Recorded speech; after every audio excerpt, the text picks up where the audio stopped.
ऐसा क्या हुआ, अर्जुन और श्री कृष्ण में हो गया महायुद्ध। ना श्री कृष्ण जीते ना अर्जुन, कौन जीता। भगवान श्री कृष्ण और अर्जुन दोनों दो शरीर एक प्राण माने जाते हैं। दोनों पूर्व जन्म में भाई थे और इनका नाम नर नारायण था।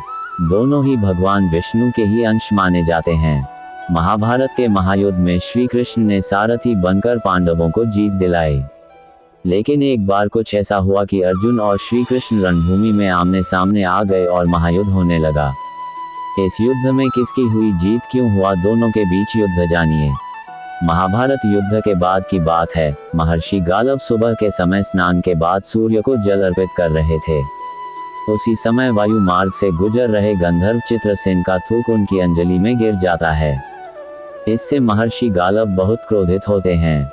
वह खुद उसे शाप न देकर दंड दिलाने के लिए श्री कृष्ण के दरबार में पहुंचे।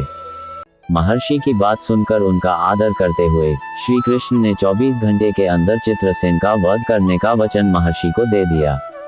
उधर जैसे ही नारद मुनि को इस बात का पता चला, वह चित्रसेन के पास पहुंचे और उनसे कहने लगे, जो भी दान पुण्य करना चाहते हो कर लो, क्योंकि स्वयं श्री कृष्ण कुछ ही घंटों में तुम्हें मृत्युवार भेजने वाले हैं। ये सुनकर चित्रसेन घबराए और तीनों लोक में शरण मांगने लगे, लेकिन किसी ने उन्हें अपने यहाँ शरण नहीं दी।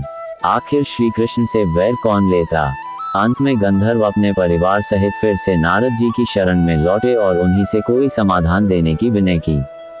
गंधर्व की विनती पर नारद जी को दया आए और उन्होंने चित्रसेन से कहा कि तुम अपने परिवार सहित आधी रात को इस जगह पर यमुना के किनारे विलाप करना।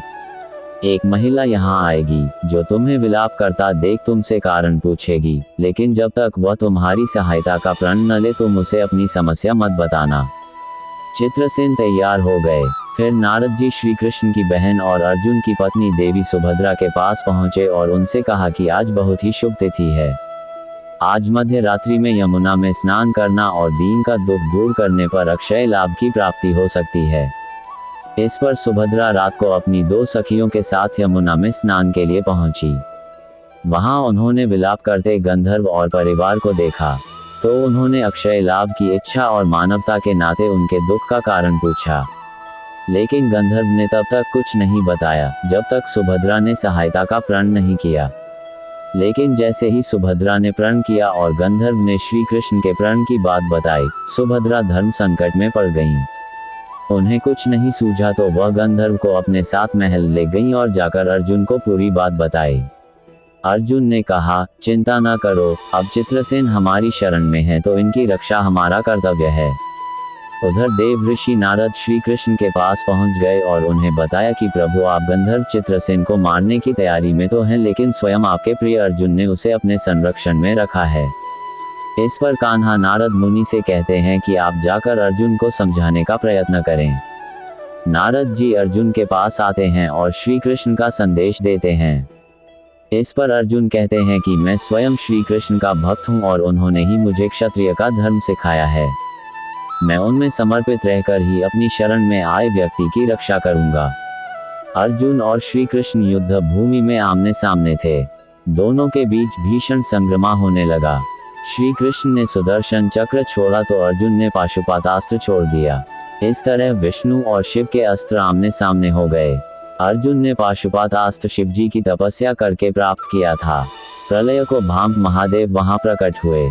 उन्होंने दोनों अस्त्रों के वार को रोक लिया। फिर शिवजी भगवान श्री कृष्ण के पास पहुंचे और बोले, प्रभु, आप तो भक्तों के रखवाले हैं। अपने भक्तों की खुशी के लिए वेद, पुराण और शास्त्र के साथ अपनी प्रतिज्ञा को भी भूल जाते हैं। ऐसा तो हजारों बार हुआ है। भगवान, अब तो इस लीला का समापन कीजिए। तब श्री कृष्ण ने अर्जुन को गले लगाया और युद्ध को विराम दिया। इस पर महर्षि गालव को बहुत क्रोध आया। उन्होंने अपने तपोबल से चित्रसेन सहित श्री कृष्ण, अर्जुन और सुभद्रा को जलाकर भस्म करने के लिए अंजलि में जल ले लिया। जैसे ही गालव ने जल लिया, सुभद्रा बोल उठी, यदि श्री कृष्ण के प्रति मेरी भक्ति और अर्जुन के प्रति मेरा प्रेम सत्य है तो ये जल ऋषि के हाथ से पृथ्वी पर गिरे ही नहीं। ऐसा ही हुआ। जल पृथ्वी पर नहीं गिरा और गालव ऋषि ने स्वयं को बहुत लज्जित अनुभव किया। फिर प्रभु को प्रणाम कर वह अपने स्थान को लौट गए। मेरी यह जानकारी आपको अच्छी लगी हो तो मेरे चैनल को सब्सक्राइब करें, वीडियो को लाइक करें और कमेंट करें। धन्यवाद। राधे राधे।